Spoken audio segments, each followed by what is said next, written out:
प्रश्न असा आहे की जोपर्यंत नुकसान झालेलं आहे असे शेतकरी सांगत नाही तोपर्यंत अनावश्यक पंचनामे करण्याची काय गरज आहे.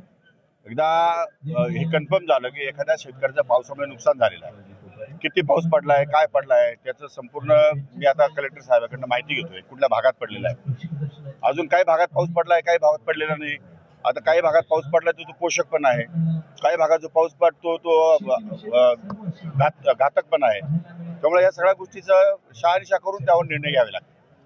अभ्यासू आणि आक्रमक लोकप्रतिनिधी म्हणून ऍडव्होकेट माणिकराव कोकाटेंना महाराष्ट्राने पाहिलेलं आहे. कृषी मंत्री माणिकराव कोकाटे कसे असतील महाराष्ट्रामध्ये बघा, हे कृषी खातं त्याचा फार रिस्की खातं आहे. काटेचा मुकुट आहे हा, तो काही विषय नाही.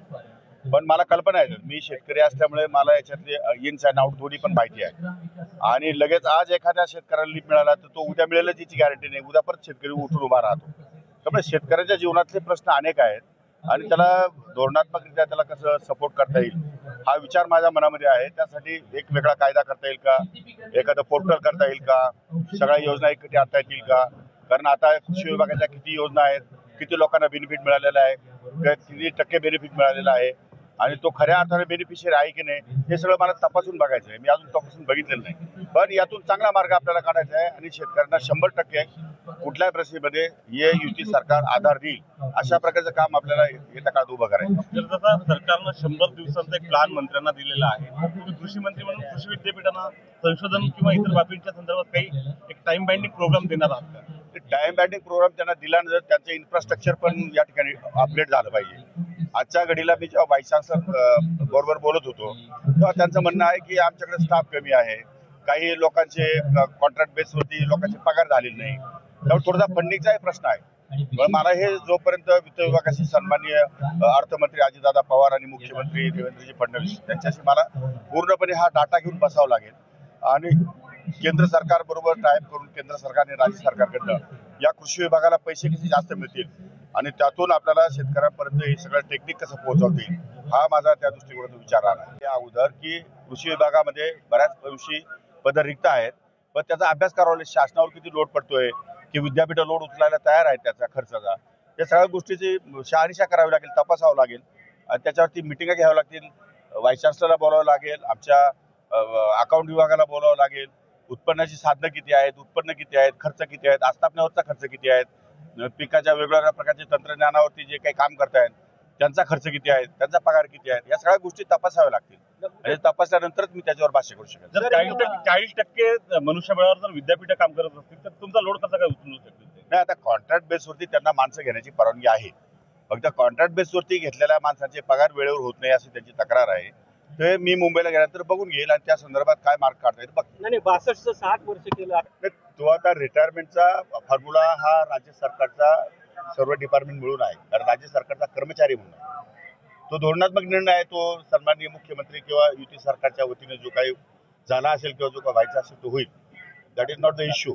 पण नवीन तंत्रज्ञान करणारी लोक, मुलं, अभ्यास करणारी मुलं ही पण आता खूप पुढे येत आहेत, तर त्यांना सुद्धा बरोबर घेऊन आपल्याला तंत्रज्ञानाच्या संदर्भात, उदाहरणार्थ इंजिनिअरिंग आहे तर अग्रिकल्चरल इंजिनिअरिंग मध्ये विद्यार्थ्यांची संख्या फार कमी आहे. अग्रिकल्चर इंजिनिअरिंग मध्ये विद्यार्थी जर वाढले आणि जर आपण जास्तीत जास्त तिथे तंत्रज्ञान वाढवलं तर एक वेगळ्या पद्धतीने आपल्याला काम करता येईल. त्यामुळे हे सगळं याची समन्वय साधण्याची आवश्यकता आहे. त्यामुळे मी सगळ्याचा अभ्यास केल्यावर तुमच्याशी सविस्तरपणे मागासलेलं विद्यापीठ मला मिळालेली आहेत. सगळ्या गोष्टी होतील, काळजी करू नका. वर्षभरामध्ये तुम्हाला हे डिपार्टमेंट बदललेले दिसेल 100%. विद्यापीठाने वेगवेगळे प्रयोग करून ज्या प्रकारे व्हरायटी डेव्हलप केलेल्या आहेत त्या व्हरायटी शेतकऱ्याच्या फायद्याच्या आहेत. मला शेतकऱ्याशी बोलावं लागेल की या व्हरायटीमुळे तुमचा काय फायदा झालाय का, तुम्हाला या व्हरायटीपासून तुम्ही समाधानी आहात का आणि अशा व्हरायटीमुळे तुमच्या उत्पन्नामध्ये वाढ झाली आहे का. अशा अनेक गोष्टी मला शेतकऱ्याची चर्चा करावी लागली. ही एक बाजू मी पाहिलेली आहे, विद्यापीठाची एक बाजू मी ऐकलेली आहे, एक बाजू पाहिलेली आहे. पण दुसरी बाजू ज्यांच्यासाठी आपण काम करतो त्या शेतकऱ्यांना खरोखर रिलीफ मिळालेला आहे का, तर त्यांच्याशी पण मला बोलावं लागेल ना. त्याच्यानंतरच मी या सगळ्या गोष्टीवरती भाष्य करू शकेन. दुसरीकडे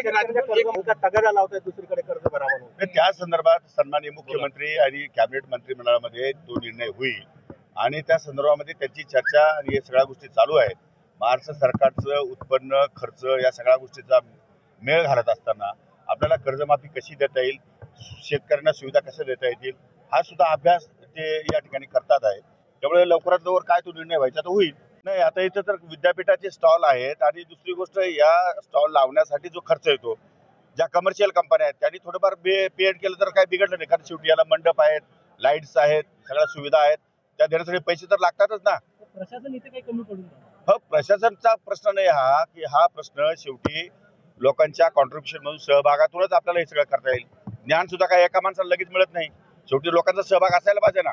फुकट मिळाल्यावर माणसाला काय किंमत नसते जगामध्ये.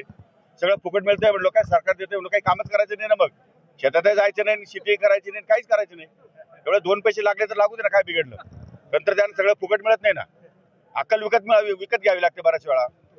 फायद्यातून तोट्यातून सुद्धा अक्कल विकत मिळते, तेव्हा ते होत आहे. धन्यवाद. प्रश्न आहे, छगन भुजबळांची नाराजी कमी झाली का किंवा त्यांना समजावण्यात आलं? तो वरिष्ठ पातळीवरचा निर्णय आहे. वरिष्ठ पातळीवरचे नेते त्यावर निर्णय घेतील आणि जो निर्णय होईल तो मला मान्य राहील. म्हणून असा उल्लेख झालेला आहे. नाही, तो विषय माननीय मुख्यमंत्र्यांच्या हातामध्ये आहे. मुख्यमंत्री जो निर्णय घेतील तो आम्हाला मान्य असेल. तर एक शेवटचा, मनमोहन सिंगांचं निधन झालेलं आहे, एक मोठा नेता देशानं गमावलेला आहे, काय प्रतिक्रिया आहे? मी प्रतिक्रिया ऑलरेडी दिलेली आहे की अतिशय सज्जन, आदर्श, अर्थतज्ञ असलेला म्हणजे एक मोठा नेता या ठिकाणी देशाने गमावलेला आहे. हे देशाचं फार मोठं नुकसान आहे आणि त्या संदर्भामध्ये आम्ही श्रद्धांजली अर्पण केली. मी आज उद्घाटन केलेलं नाही, मी आता नुसतं फक्त स्टॉलला व्हिजिट करतो, कारण हा ठरलेला कार्यक्रम आहे आणि देशमुखांच्या जयंतीच्या निमित्तानं या ठिकाणी हा प्रदर्शन भरत असतं. त्यामुळे उद्घाटन न करता मी लोकांना सांगितलं की चालू करा. मी फक्त काही स्टॉल मला नॉलेजसाठी माझ्या स्टॉल व्हिजिट करतोय. नाही, त्या हानी केलेल्या त्रुटी माझ्या लक्षात आहे. त्या त्रुटी मला जोपर्यंत मुंबईला जात नाही तोपर्यंत मी त्यावरती काही तोडगा काढू शकत नाही. मला बाकीच्या सेक्रेटरीशी बोलावं लागेल, कमिशनरशी बोलावं लागेल की वेगवेगळ्या विद्यापीठामध्ये वेगवेगळे प्रॉब्लेम आहेत. विद्यापीठ नुसतं अकोलाच नाही ना, विद्यापीठ बरेच आहेत, 6-7 विद्यापीठ आहेत आणि बरेच कार्यालय आहेत. कृषी विभाग हा फार मोठा विभाग आहे. त्यामुळं हे सगळं ट्रेंड लाईन एकत्र करावं लागेल. एकत्र करून वेगवेगळे प्रश्न आहेत, क्रॉप पॅटर्न वेगवेगळे आहेत. कारण शेतीमध्ये शेतकरी, तुम्ही विदर्भात शेती पिकवणारा शेतकरी हा वेगळा आहे, इथले क्रॉप पॅटर्न वेगळे आहेत. आमच्याकडचे शेतकरी हा वेगळा आहे, तिथले क्रॉप पॅटर्न वेगळे आहेत. जळगावचा वेगळा आहे. त्यामुळे महाराष्ट्राच्या कानाकोपऱ्यामध्ये वेगवेगळ्या प्रकारच्या पीक पद्धती आहेत. त्या पीक पद्धती पाहून आणि मग त्याच्यावरती आपण थोडंसं संशोधन कसं होईल आणि नवीन तंत्रज्ञान कसं अंमलात आणता येईल त्याचा आपण विचार करू.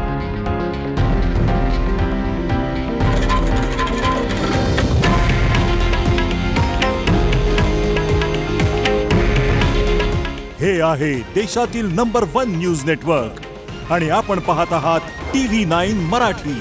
काळजी तुमची, हित महाराष्ट्राचं.